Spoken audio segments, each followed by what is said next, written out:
Everyone in the airport stared, but no one dared to ask, why was the most powerful billionaire CEO in the country, paralyzed and alone, sitting in a wheelchair at gate 12 with tears in his eyes? It took one single mom with a suitcase, a tired child, and a heart full of courage to change everything. What happened next will leave you speechless. But before we dive in, don't forget to like this video and subscribe. You won't want to miss what's about to unfold. The smell of burnt coffee and the distant hum of luggage wheels rolling across the airport floor filled the air as Sarah Miller tightened her grip on her daughter Emily's tiny hand, weaving through the crowded terminal.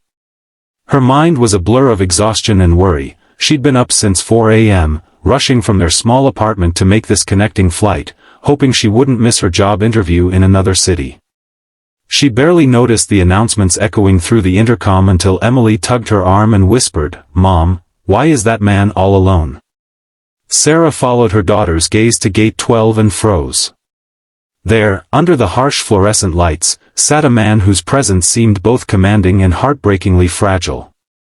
He was in a sleek, black wheelchair, dressed in a tailored suit that probably cost more than Sarah made in a month, but his posture was slumped, his eyes fixed on the floor. His hair was perfectly styled, but there was no disguising the pale weariness on his face or the faint glisten of tears in the corners of his eyes. Around him, people were whispering, glancing his way, but no one approached. It was strange. There was an invisible wall around him, one made of either intimidation or indifference. Sarah couldn't tell which. Then she noticed something else. There were no assistants, no bodyguards, no family, no one. He was utterly, completely alone. She had seen his face before, though at first she couldn't place it. Then it hit her. This was James Ashford, the billionaire CEO of Ashford Enterprises, a man whose name was splashed across headlines about luxury skyscrapers and multi-million-dollar deals. She remembered seeing an interview where he spoke confidently about success and ambition, a man who seemed untouchable, larger than life. But here, in the corner of an airport terminal, he looked nothing like the invincible figure from the news. He looked human. Vulnerable. Sarah hesitated, the voice in her head reminding her she had no business talking to a man like that. Billionaires didn't need help from struggling single moms who worked 2 jobs to make rent. And yet, Emily's words hung in the air. Why is he all alone?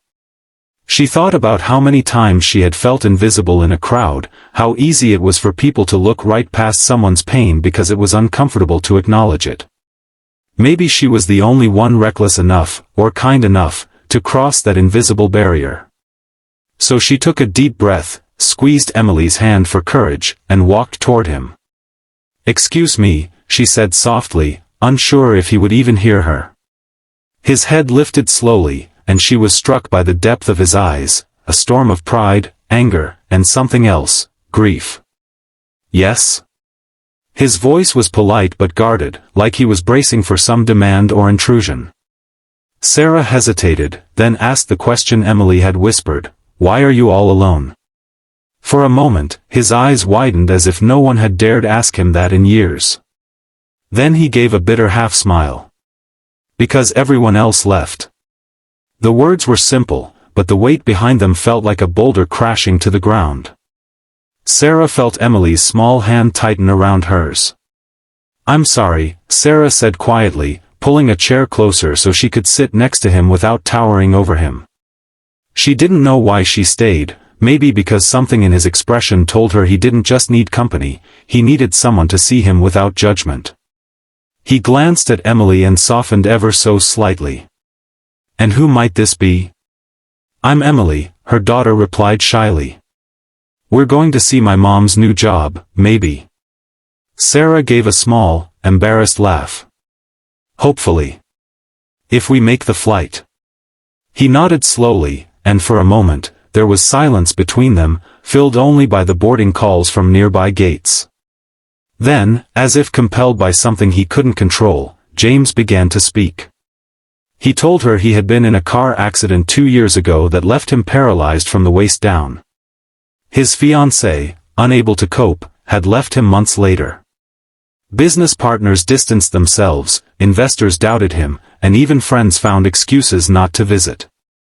The man who once commanded boardrooms now found himself shut out of the world he had built. He had just returned from a meeting overseas, one where he had fought for his company's survival, but now his flight home had been delayed for hours. And in all that time, not a single person had sat with him.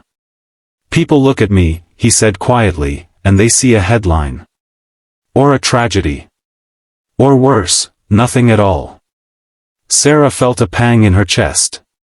She understood that feeling more than she wanted to admit, the way people could walk right past you, assuming your life was irrelevant.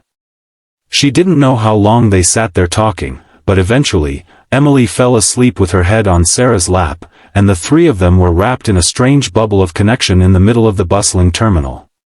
For the first time in a long while, James wasn't a CEO or a billionaire or a man in a wheelchair, he was just a person, and Sarah was just someone willing to listen. Neither of them knew that this chance meeting would alter both their lives in ways they could never imagine.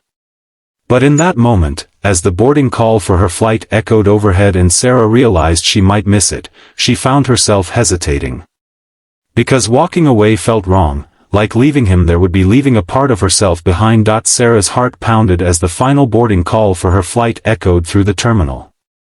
She glanced at Emily, still sleeping peacefully, and then at James, who sat quietly beside her, his eyes fixed on the floor. She had a decision to make: chase her long-shot job interview or stay with a man she had just met but somehow felt she had known forever. "You should go," James said suddenly, sensing her hesitation. "Don't miss your chance because of me." But Sarah shook her head. "Sometimes the chance isn't where we think it is."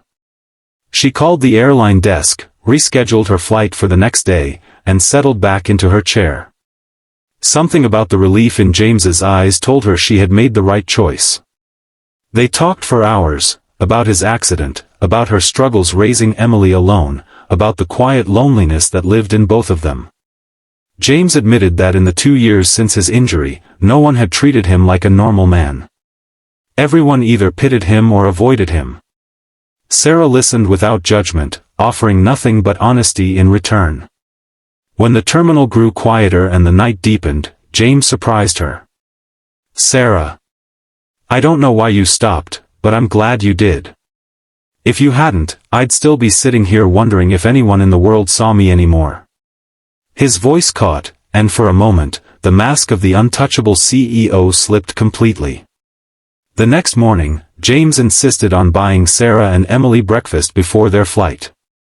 As they sat in the airport cafe, he leaned forward and said, "I can't promise much, but I can promise that people like you, people who choose kindness when it's inconvenient, deserve more in life. If you ever need a job, call me." He slid a sleek black business card across the table. Sarah smiled, not realizing that this wasn't just an offer, it was the start of something far bigger. Within weeks, James would call her, offering a role that would change her future. And for James, that night at Gate 12 would be the moment that reminded him he was still human, still worthy of connection, and still capable of changing someone's life, just as they had changed his. So remember, one question, one act of kindness, can change everything. And before you go, don't forget to like this video and subscribe, because the next story might just be the one that changes your life.